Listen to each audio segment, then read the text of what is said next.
আমাদেরই জীবনে ভালোবাসার মানুষটার চেয়ে ভালো রাখতে পারার মানুষটা বেশি গুরুত্বপূর্ণ। ভালোবাসার মানুষগুলো অসংখ্য হলেও ভালো রাখতে পারার মানুষগুলো খুব বেশি নয়। প্রচণ্ড ভালোবাসার পরও অনেকেই ভালো রাখতে পারে না, কিন্তু যে ভালো রাখতে পারে সে ভালোবাসতেও পারে। কারণ ভালো রাখার জন্য অবশ্যই ভালোবাসার প্রয়োজন হয়। ঠিক ভালোবাসার জন্য ভালো রাখতে জানাটা খুব গুরুত্বপূর্ণ, কিন্তু বেশিরভাগ ক্ষেত্রেই আজকাল মানুষ ভালোবাসতে পারলেও ভালো রাখতে জানে না। মানুষ যাকে ভালোবেসে একটু ভালো থাকতে চায়, দিন শেষে সে মানুষটার কাছ থেকে সবচেয়ে বেশি কষ্ট পায়।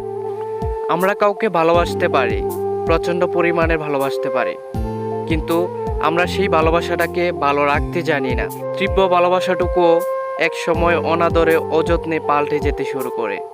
অথচ কত সযত্নে আগলে রাখার প্রতিশ্রুতি দেওয়া হয়েছিল মানুষটিকে, আমরা সব ভুলে যাই, মানুষটাকে অবহেলা করতে শুরু করি। অপরদিকে মানুষটা চাপা আর্তনাদে তিলে তিলে নিঃশেষ হয়ে যেতে থাকে। স্বপ্নের মৃত্যু হয়, প্রত্যাশার মৃত্যু হয়, মন থেকে মানুষটাও মরে যায়। শুধু ভালোবাসতে পারাটাই শেষ কথা নয়, ভালোবাসার মানুষটাকে আঁকড়ে ধরে সারা জীবন তার পাশে থেকে ভালো রাখার দায়িত্বটাও নিতে হয়। ভালোবাসার মানুষটাকে ভালো রাখতেও জানতে হয়, তখনই সত্যিকার অর্থে পূর্ণতা পায় ভালোবাসা।